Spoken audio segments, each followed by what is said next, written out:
नमस्कार दोस्तों, कैसे हो आप सब। मेरा नाम विशाल है। मैं आपको भूतिया घटना पर आधारित कहानी सुनाने जा रहा हूं। आपको कहानी अच्छी लगे तो वीडियो को लाइक और चैनल को सब्सक्राइब करें। चलो कहानी शुरू करते हैं। रात के 11 बज चुके थे। झारखंड के देवगढ़ स्टेशन पर उस वक्त बस बारिश की रिमझिम आवाज सुनाई दे रही थी। ठंडी हवा में नमी थी और प्लेटफॉर्म की लाइटें टिमटिमा रही थीं।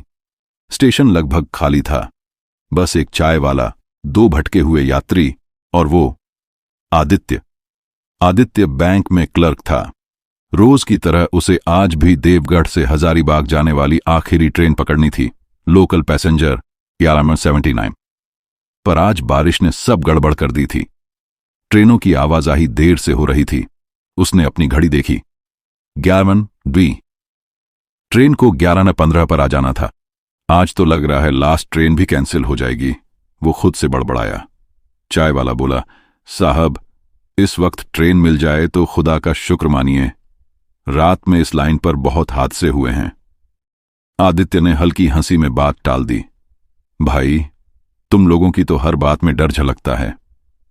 वो सोच भी नहीं पा रहा था कि आने वाली रात उसकी जिंदगी का सबसे डरावना सफर बनने वाली है। थोड़ी ही देर में दूर से ट्रेन की हेडलाइट दिखाई दी। धड़धड़ाते हुए डिब्बे के साथ प्लेटफॉर्म नंबर 2 पर ट्रेन रुकी। आदित्य भागता हुआ चढ़ गया। डिब्बा लगभग खाली था। बस एक कोने में कोई बुजुर्ग आदमी बैठा था, जिसकी सफेद दाढ़ी और गीली शॉल उसे और रहस्यमय बना रही थी। ट्रेन चल पड़ी। बाहर की खिड़की से बारिश की बूंदें शीशे पर गिरकर बह रही थीं। आदित्य ने अपनी सीट पर सिर टिकाया। थकान ने उसे धीरे धीरे नींद की ओर खींच लिया। कुछ ही मिनटों बाद अचानक ट्रेन जोर से झटकी। वो हड़बड़ा कर उठा। डिब्बे में अब 2 और लोग बैठे थे। एक लड़की खिड़की के पास और एक आदमी दरवाजे के पास खड़ा हुआ। ये लोग कब चढ़े, उसने सोचा। ट्रेन बीच जंगल से गुजर रही थी। कोई स्टेशन नहीं आया था। बुजुर्ग आदमी ने धीमी आवाज में कहा, मत सोचो बेटा, जो इस वक्त ट्रेन में चढ़ते हैं वो हमेशा मंजिल तक नहीं पहुंचते। आदित्य चौंक गया। क्या मतलब? बुजुर्ग बस मुस्कुरा दिया और खिड़की के बाहर देखने लगा। बाहर घना अंधेरा, बिजली की चमक और रेल की धड़धड़ाहट, सब मिलकर एक डरावनी धुन बना रहे थे। ट्रेन अब किसी वीरान पटरियों से गुजर रही थी और अचानक लाइटें बुझ गईं। अंधेरे में सिर्फ बुजुर्ग की बीड़ी की लाल झिलमिल दिखाई दे रही थी। अब शुरू होता है सफर। देवगढ़ के बाद की रात का असली चेहरा। आदित्य के दिल की धड़कन तेज हो गई। बारिश अब रुक चुकी थी, लेकिन उसके भीतर तूफान उठ चुका था। ट्रेन अंधेरे में सरपट दौड़ रही थी। बाहर काले बादलों के बीच कभी कभी बिजली चमकती तो कुछ पल के लिए खिड़की के पार का जंगल दिख जाता। आदित्य ने हल्के कांपते हाथों से मोबाइल निकाला, पर सिग्नल गायब था। स्क्रीन पर नो नेटवर्क लिखा था। अजीब बात है, इस ट्रैक पर तो पहले कभी नेटवर्क नहीं गया, वो बुदबुदाया। बुजुर्ग अभी भी अपनी सीट पर चुपचाप बैठे थे। खिड़की के पास बैठी लड़की बालों से चेहरा ढंक के खामोश थी। उसकी गोद में एक पुरानी गुड़िया थी, जिसकी एक आंख टूटी हुई थी। ट्रेन की धीमी रफ्तार में वो गुड़िया हिल रही थी और हर झटके के साथ उसकी टूटी आंख चमक उठती। आदित्य की नजर उस पर टिक गई। मैडम, आप कहां उतरेंगी? वो पूछना चाहता था, पर जैसे शब्द उसके गले में फंस गए हों। लड़की ने सिर झुकाए बस एक बात कही, मैं तो उतर चुकी हूं। आदित्य का दिल धक से रह गया। क्या मतलब उतर चुकी? उसने फिर से देखा, पर सीट खाली थी। वो लड़की और उसकी गुड़िया दोनों गायब थे। उसने तुरंत बुजुर्ग की ओर देखा। अभी यहां एक लड़की बैठी थी, आपने देखी? बुजुर्ग ने बीड़ी सुलगाते हुए कहा, देखा बेटा, लेकिन जो तुमने देखा वो इस ट्रेन की सवारी नहीं थी। इस लाइन पर पिछले साल एक एक्सीडेंट हुआ था। उसी डिब्बे में एक लड़की थी जो गुड़िया लेकर जा रही थी। कहते हैं वो आज भी अपनी मंजिल तक पहुंचने की कोशिश करती है। आदित्य की सांसें तेज हो गईं। आप मजाक कर रहे हैं क्या? काश मजाक होता। बुजुर्ग की आवाज में एक अजीब ठंडक थी। मैं खुद उस हादसे में था बेटा, उसी ट्रेन में, और तब से हर रात यही सफर करता हूं। अचानक ट्रेन के अगले डिब्बे से किसी के कदमों की आवाज आई। टिकट चेक कराइए। एक आदमी, शायद टीटी, दरवाजे से अंदर आया। उसकी वर्दी गीली थी और हाथ में टिकट पंच मशीन थी। उसने आदित्य की ओर देखा। टिकट दिखाइए। आदित्य ने जेब से टिकट निकाला और आगे बढ़ाया। टीटी ने पंच किया और टिकट में से पानी की बूंदें टपकने लगीं, खून की तरह लाल। आदित्य ने चौंक कर टिकट देखा। उस पर किसी का नाम लिखा था, सु आदित्य शर्मा, मृतक। उसका गला सूख गया। यह क्या मजाक है? टीटी ने बिना कुछ कहे सिर उठाया। उसका चेहरा झुलसा हुआ था, जैसे आग में जला हो। उसकी आंखें गड्ढों में धंसी हुईं और मुंह से धुआं निकल रहा था। अब तुम्हारा टिकट काटा जा चुका है, वो फुसफुसाया। आदित्य ने चीखने की कोशिश की, लेकिन गला जाम हो गया। ट्रेन की लाइटें फिर से झपकाईं और जब रोशनी लौटी, डिब्बा फिर से पूरी तरह खाली था। बुजुर्ग, लड़की, टीटी, कोई नहीं। सिर्फ आदित्य अकेला और खिड़की के बाहर दौड़ता हुआ अंधेरा। ट्रेन अब किसी अजीब दिशा में बढ़ रही थी। बाहर झाड़ियां, पेड़, पहाड़, कुछ भी साफ नहीं दिख रहा था। बस इंजन की धक धक धक धक आवाज और पटरियों पर तेज झटके। आदित्य ने अपने सिर को थाम लिया। मैं सपना देख रहा हूं क्या? ये सब कैसे हो सकता है? वो खुद से बोलता रहा। अचानक उसके कान में आवाज आई, सपना नहीं है बेटा, अब तुम उसी सफर का हिस्सा हो जो कभी खत्म नहीं होता। वो पलट कर देखता है।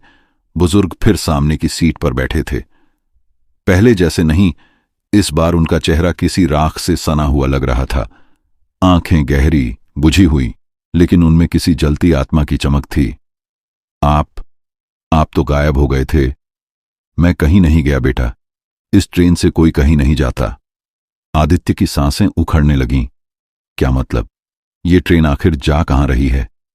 बुजुर्ग ने धीरे से कहा, देवगढ़ से चली थी ये ट्रेन, लेकिन मंजिल उसका अंत नहीं, उसकी शुरुआत है।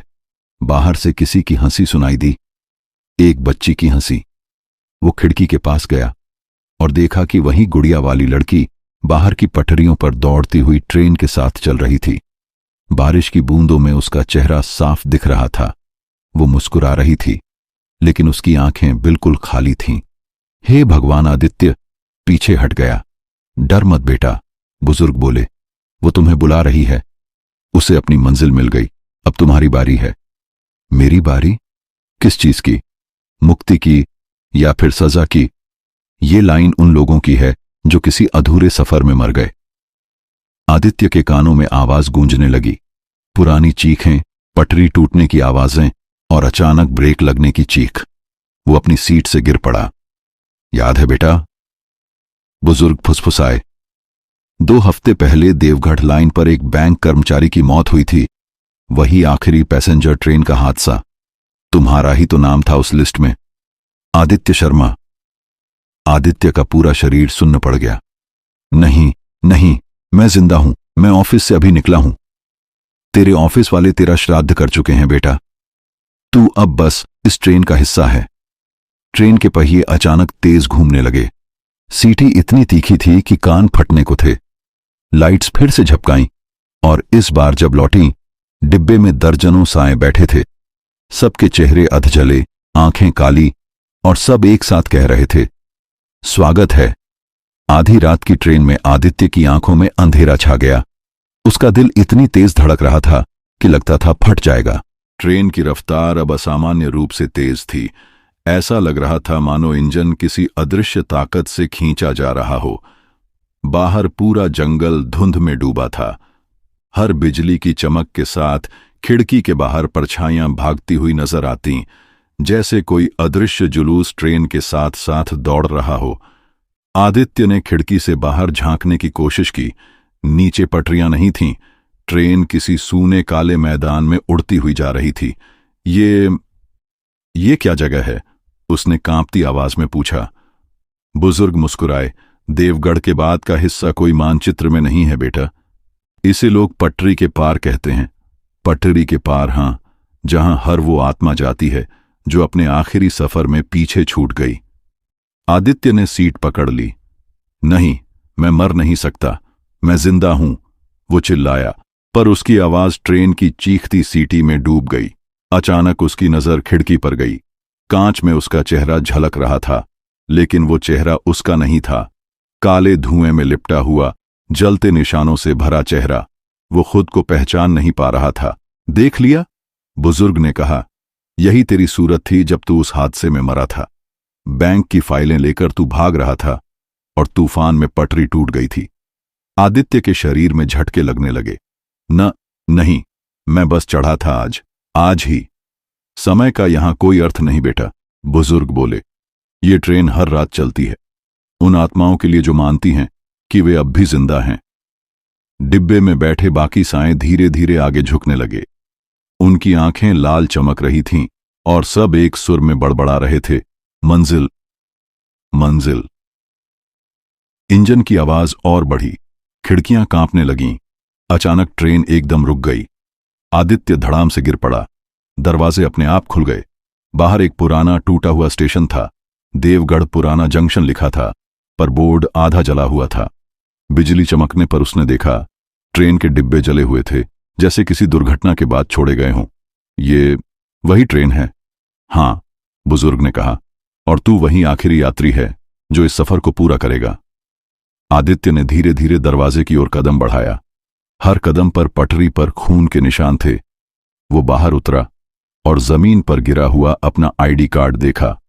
उस पर लिखा था, late Aditya Sharma, remembered always. उसके चारों ओर चीखें गूंजने लगीं। डिब्बे के अंदर बैठे साए अब खिड़कियों पर झूल रहे थे। अब तू भी हमारे साथ है। बुजुर्ग का चेहरा अब पूरी तरह पारदर्शी हो चुका था। वो हवा में विलीन होते हुए बोला, हर रात ये ट्रेन चलती है और हर रात कोई नया मुसाफिर इसमें चढ़ता है। ट्रेन की सीटी फिर गूंजी और इस बार वो धीरे धीरे अंधेरे में समा गई। आदित्य प्लेटफॉर्म पर अकेला था, या शायद अब अकेला नहीं था। आदित्य घुटनों के बल प्लेटफॉर्म पर गिरा हुआ था। बिजली की चमक ने कुछ पल के लिए सब रोशन किया, फिर सब कुछ फिर से अंधेरे में डूब गया। चारों तरफ सन्नाटा था, बस दूर से किसी स्टेशन की घंटी बजने की आवाज गूंज रही थी।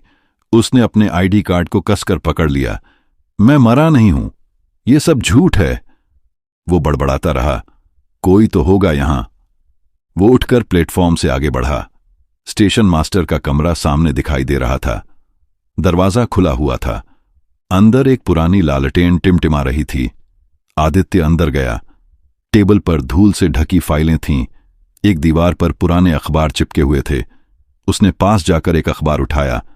देवगढ़ रेल हादसा, पूरी पैसेंजर ट्रेन जलकर खाक, 48 यात्रियों की मौत। नीचे तस्वीरों में वही ट्रेन थी और सबसे नीचे पहचान के लिए छपी एक तस्वीर, आदित्य शर्मा, बैंक क्लर्क, मृत। उसका हाथ कांप गया। नहीं, नहीं, यह मैं नहीं हूं। पर यही सच है बेटा। उसने पलटकर देखा। दरवाजे पर एक आदमी खड़ा था, पुरानी रेल वर्दी में, चेहरे पर स्याही और धूल की परत। उसकी जेब पर लिखा था, रावी, स्टेशन मास्टर। आप कौन हैं? मैं रवि, इस स्टेशन का आखिरी मास्टर था। हादसे की रात ड्यूटी पर था। मैंने सिग्नल बदलने की कोशिश की थी, लेकिन सब खत्म हो गया। तो फिर आप यहां कैसे हैं? रवि की आंखें नीचे झुक गईं। क्योंकि मैं भी उसी रात मर गया था। आदित्य पीछे हट गया। तो ये सब, ये ट्रेन, बुजुर्ग, वो लड़की, सब उसी हादसे के साए हैं। रवि ने भारी आवाज में कहा, हर रात 12 बजे ये ट्रेन फिर निकलती है। वो जिनकी मौत अधूरी रही, उन्हें आखिरी बार सवार होने का मौका देती है, ताकि वे जान सकें कि अंत कैसा होता है। और तू वही है जिसने कभी अपनी मौत को स्वीकार नहीं किया। तेरी आत्मा हर रात इस स्टेशन पर लौटती है, अपने घर जाने के लिए। आदित्य की आंखों से आंसू बह निकले। तो क्या मैं अब हमेशा इसी ट्रेन में रहूंगा? रवि धीरे धीरे पास आया। जब तक तू सच को स्वीकार नहीं करता, तब तक हां। अचानक पीछे से ट्रेन की सीटी फिर गूंजी। स्टेशन की हवा भारी हो गई। खिड़कियों से नीली लौ झलकने लगी। समय हो गया, रवि बोला। ट्रेन फिर चलने वाली है। आदित्य ने देखा, वही जल चुके यात्री प्लेटफॉर्म पर खड़े थे। सबके हाथों में टिकट थे और आंखों में एक ही सवाल, क्या तू इस बार हमारे साथ चलेगा? आदित्य का दिल जोर जोर से धड़कने लगा। वो धीरे धीरे पीछे हटा। नहीं, मैं नहीं जाऊंगा। मैं जिंदा हूं। लालटेन बुझ गई। सन्नाटा गहरा गया और अगली ही क्षण उसने महसूस किया, पीछे से किसी ने उसका कंधा पकड़ लिया। वो मुड़ा और देखा, बुजुर्ग उसके ठीक पीछे खड़े थे। उनकी आंखें अब पूरी तरह काली थीं। अब कोई रास्ता नहीं बचा बेटा, पटरी के पार सबको जाना होता है। ट्रेन की सीटी तीसरी बार बजी। उसका दरवाजा खुला और एक एक कर सब साएं उसमें सवार होने लगे। ट्रेन अब पूरी तरह खड़ी थी। चारों तरफ धुंध, बिजली की हल्की चमक और घना अंधेरा। आदित्य ने पीछे देखा। प्लेटफॉर्म पर जले हुए साए, बुजुर्ग, लड़की, टीटी और बाकी मृतक मुसाफिर सब खड़े थे। उनकी आंखों में एक अनुरोध, एक चुनौती। अब तुम्हारी बारी है। आदित्य का हाथ कांप रहा था। दिल की धड़कन कानों में गूंज रही थी। मैं नहीं जा सकता, वो बड़बड़ाया। बुजुर्ग ने धीमी आवाज में कहा, हर मुसाफिर के सामने एक चुनाव होता है बेटा, अपनी मौत स्वीकार करना या फिर हमेशा अधूरा रहना। आदित्य ने चारों ओर देखा। ट्रेन का डिब्बा अब पारदर्शी हो चुका था, अंदर से जल चुका, पर आवाजें बाहर तक आ रही थीं। लड़की ने उसकी ओर देखा। गुड़िया अभी भी हाथ में थी। उसकी टूटी आंख से नीली चमक झलक रही थी। अगर मैं चला गया तो मैं मिट जाऊंगा? आदित्य की आवाज कांप रही थी। नहीं बेटा, तुम्हारी आत्मा इस ट्रेन में हमेशा सुरक्षित रहेगी, लेकिन अब स्वतंत्र होगी, नहीं तो हमेशा अधूरी रहती है।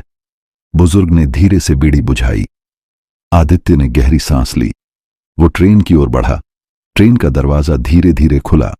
भीतर से गर्म हवा और धुएं की खुशबू आई। सारे मृतक मुसाफिर उसकी ओर देखते रहे। वो अंदर कदम रखता है और उसी पल उसे अपनी पूरी जिंदगी की यादें एक झटके में दिखाई दीं। सभी डर, सभी बचपन की यादें, ऑफिस की थकान, परिवार का चेहरा, सब। मैं तैयार हूं, आदित्य ने फुसफुसाया। ट्रेन ने धीरे से बजने वाली सीटी दी। सारे मुसाफिर हंस पड़े। हल्की मुस्कान। लड़की ने गुड़िया हवा में उछाली। गुड़िया की टूटी आंख से नीली रोशनी बाहर फैल गई। ट्रेन धीरे धीरे चल पड़ी। आदित्य ने देखा, प्लेटफॉर्म पर उसका खुद का साया खड़ा था, लेकिन साया अब धीरे धीरे घुलता गया और अंत में सिर्फ ट्रेन बची। ट्रेन में एक हल्की हवा आई जो आदित्य की आत्मा को अपनी जगह पर स्थिर कर गई। उसने महसूस किया कि अब डर नहीं है। हर झटका, हर ध्वनि, हर साया उसका हिस्सा बन गया। और तभी बाहर बारिश बंद हो गई। आसमान साफ था। ट्रेन धीरे धीरे धुंध में खो गई। अंत में केवल प्लेटफॉर्म खाली रह गया। पर ध्यान से देखने पर कहीं न कहीं दूर एक हल्की सी नीली रोशनी टिमटिमा रही थी, जैसे कोई मुसाफिर अब भी आधी रात की ट्रेन का हिस्सा बने हुए हों।